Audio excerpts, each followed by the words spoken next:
Like and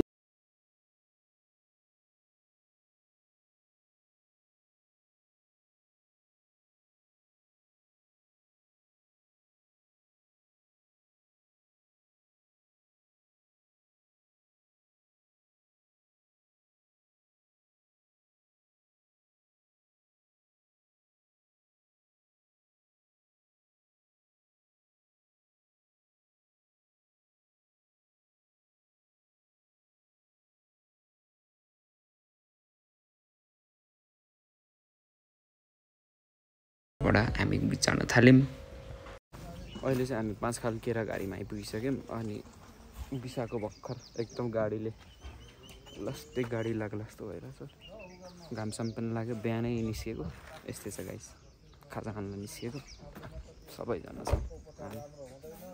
सबैले यस्तो छ पछाडि यस्तो हुनुहुन्छ दामी छ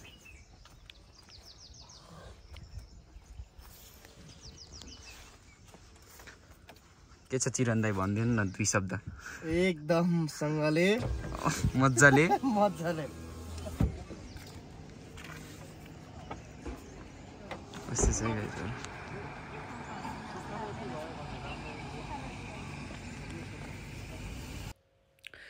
खाजा साजा खाइसकेर चाहिँ म टक्क बाल्कनीमा यहाँनिर यस्तो दामी हैन अब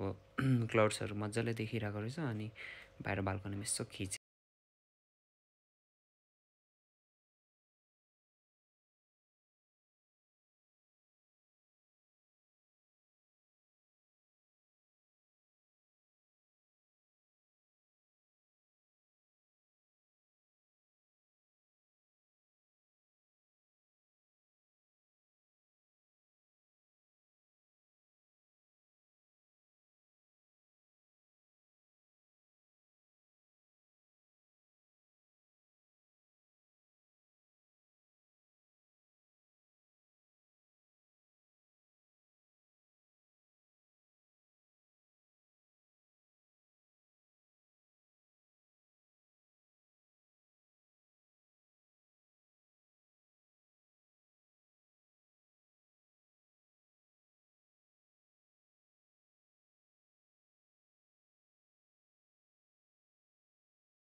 अहिले चाहिँ यहाँ सानो ब्रेक लिएको मोडेको डाँडानिर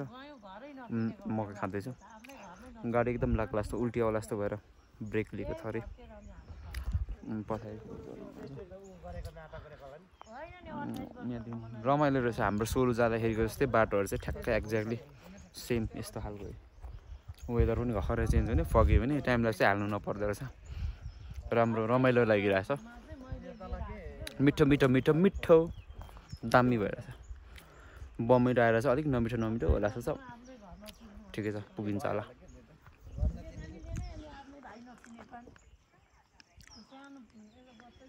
वेदर यस्तो छ है गजहरू भर्खर कस्तो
अफिसियल काम आन्टीको डकुमेन्ट्सको बारेमा कुरा गर्नलाई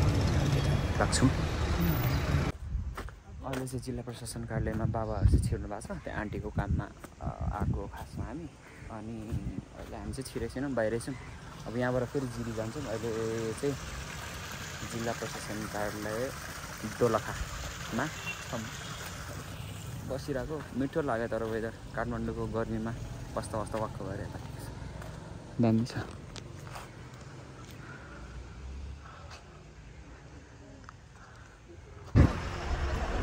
अब चाहिँ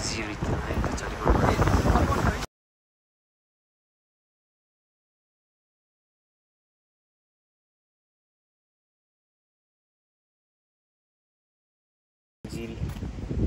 जिरीको अन द वे टु छम भोक लागिसक्यो भन्दा नि बमिट पो होला जस्तो भयो म त मास गाडी त लाग्नै रहेछ यार जे गरे पनि गाडी चाहिँ लाग्नै भयो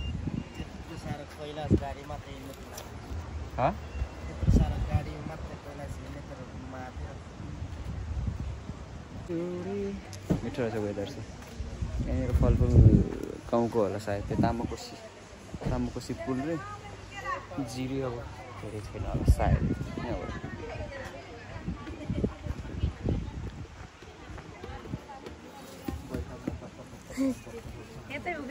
के लिनु होइन गाडीमा जाने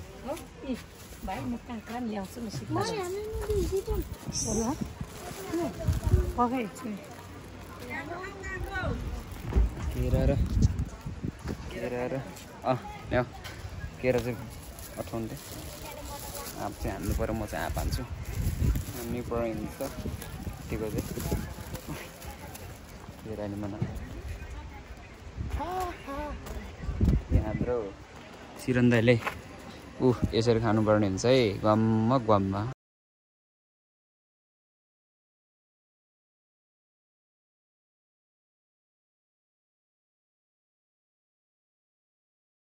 मैले टाढाबाट चाहिँ हेरेँ ठ्याक्क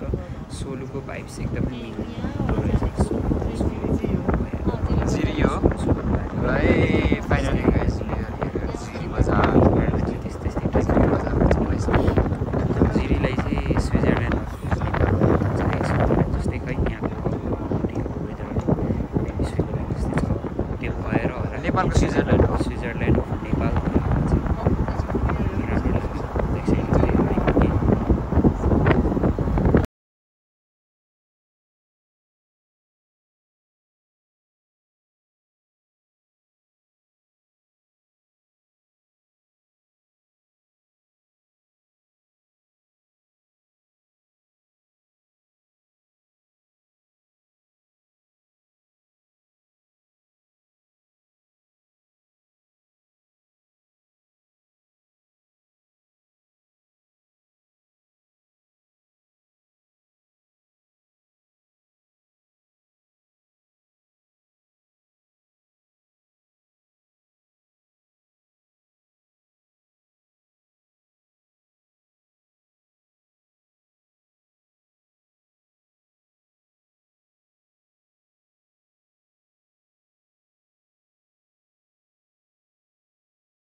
खाजा पर्खेको खाजा भनेकै रहेनछ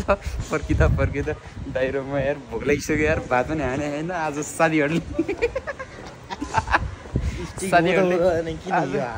आज साथीहरूले भात पनि खुवाएन अनि अब के गर्ने यता यो खै कहाँबाट जान्छ त्यो गुम्बा यार ए कन्चेको घरतिर छिरिन्छ कि जिरी चाहिँ पहिला हाम्रो सोलु जाने हाम्रो बाजेहरू हाम्रो आमाहरू इभन बाबाहरू पनि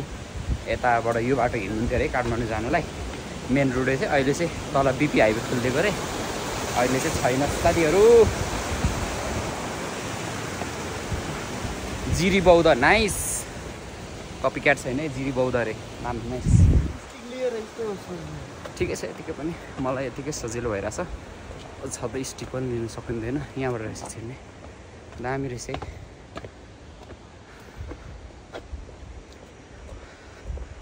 खाजा पनि खाएको छैन अघि बिचमा माथि चरीकोटमा खाजा मात्रै आज ल जिरी बौद्ध रहेछ ल दाजु र म जिरी चाहिँ बस्ने गरी आउनुपर्ने रहेछ कि यहाँदेखि अन्त ठाउँ छ अरे क्या घुम्ने चाहिँ खासमा ल है हामी फोटोसोटो एकछिन खिच्छौँ यहाँ यसो बस्यो बस्ने गरी आउनुपर्ने रहेछ मलाई थाहा भयो यहाँभन्दा अन्त ठाउँ छ अरे के म्याप हेर्दै हो माथिबाट फर्क्यौँ तल केही छैन अरे अनि तल्लो बाटो ढिलो पनि हुने रहेछ यसो विचार गर्दा त्यो जाम पनि हुन्छ हुन त बेलुका किनभने जाम त अभियसली हुन्छ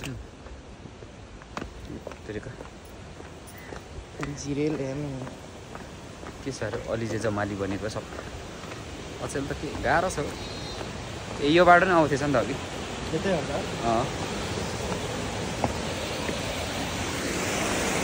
यस्तो यस्तो धाराहरू चाहिँ त्यो माथि एउटा स्कुल पनि रहेछ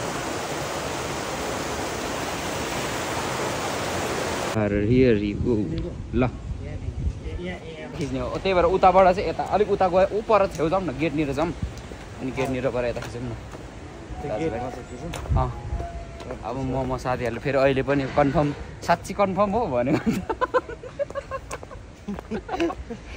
ठबक्क चुप्प लाएर बसिरहेको छ मोमो कहिले आउँछ भन्नु छैन मोमो मादरकुल्ली ऊ बेला त जमानाको त यहाँ त डेन्जर मार्केट थियो अरे अब अहिले छैन है तर राम्रो छ पेमा एन्ड ब्रदर्स राम्रो रहेछ होटेलहरू राम्रो रहेछ आएर बस्नलाई चिल गर्नलाई चाहिँ ठिकै रहेछ पोखरी सोखरी छ अरे नि त घुम्नलाई अघिको त्यो दाइले भने योभन्दा उँभो छ अरे कता खै के स्टोन पार्क के पनि छ अरे समथिङ ब्ला भन्दै थियो खानु जाँदैछौँ है खाजा पाक्यो होला सायद खाजा पाकेको हुनुपर्छ साथीहरू खाजा पकाउँदै खानु जानु खोज्दैछौँ कहाँ पो यहाँ होइन हाम्रो खाजा चाहिँ यहाँ हो ठ्याक्क आइपुग्यौँ क्या हो टाइममै टाइमिङमा आइपुगेछ यार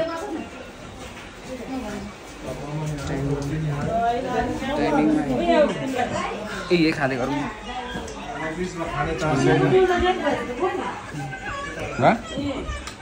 चिरन्दा म भोक लाग्यो खानु नखाने म त रोटी अघि धेरै खाएछु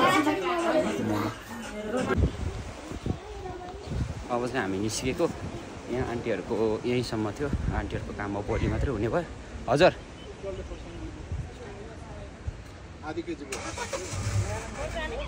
डल्ले खोर्सानी कसरी हो पिरो छ नि पिरो छ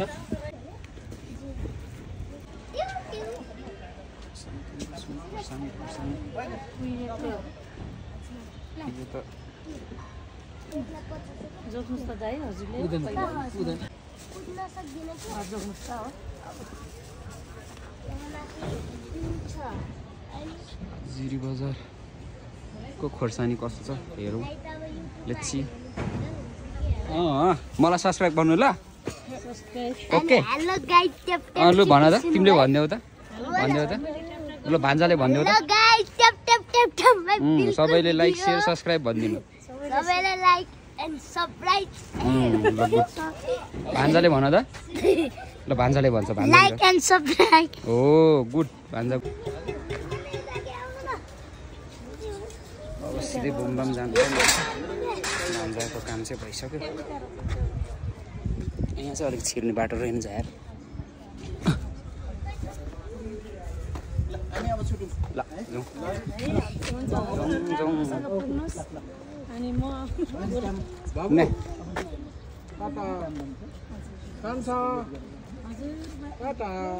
बाई बाई बाई अब छुट्टै यता हामी उता जाने उनीहरू अब चाहिँ जानु पर्ने हुन्छ अघि यो ठाउँमा यो बच्चाहरूले यो ठाउँमा भोलि केही गर्छन् के यो ठाउँमा किनभने यो त सानैदेखि यिनीहरूलाई त हेरिरहेको छ बुझिरहेको छ मचान ट्यालेन्ट सबै होइन सानैदेखि यिनीहरूले चाहिँ धोका पायो नि त त्यो महसुस छ नि त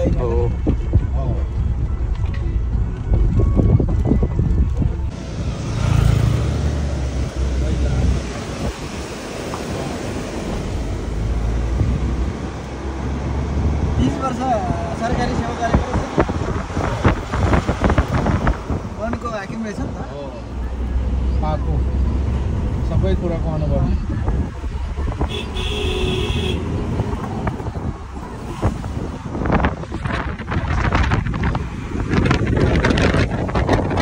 म चाहिँ यसपालि फर्स्ट टाइम आएको जिरी चाहिँ खासमा अलिकति त्यहाँ हाम्रो गाउँको एउटा आन्टीको चाहिँ डकुमेन्ट्सहरू के मिलाउनु पर्ने रहेछ अनि त्यहाँको घर चाहिँ सोलु माइता चाहिँ अनि बुढाको घर चाहिँ जिरी अनि जिरीको त्यो बुढा चाहिँ फरार भएर यताउता डकुमेन्टहरू खासै नबनाइदिने यस्तो गरेर अनि बाबाहरूसँग हामी चाहिँ अब यहाँ सिडिओ साहब मेयर साहब सबैसँग भेटेर कुरा गऱ्यौँ अनि मेबी भोलि हुन्छ होला उहाँको काम हामी चाहिँ फर्क्यौँ आज त्यो सबै गरेर त्यस्तै छ त्यसको लागि आएको अनि त्यही मौकामा हामी घुम्नु आएको योभन्दा माथि चाहिँ किराती छाप भन्ने ठाउँ छ अरे अनि विच मिन्स चाहिँ किरातीहरू पहिला काठमाडौँबाट धपाएपछि अथवा मेबी ओहोरदोहोर गर्दा कतै जाँदाखेरि यहाँ चाहिँ क्याम्प गर्नुहुन्थ्यो अरे किराती किङहरूले अनि त्यही भएर यो माथि चाहिँ किराती छाप भनेको छ जो हाम्रो बाजेहरू यो माथि उहाँहरूको क्याम्प हान्ने ठाउँ थिएछ किराती छाप ठाउँ यो सँगै अब मेरो फर्स्ट ब्लग मेरो फर्स्ट ट्राई यहीँनिर सक्यो होइन हामी अनि बेलुका घर त्यही 9-10 बजीतिर आइपुग्यौँ होला अनि त्यसपछि त्यस्तै हो गाइस थ्याङ्क फर वाचिङ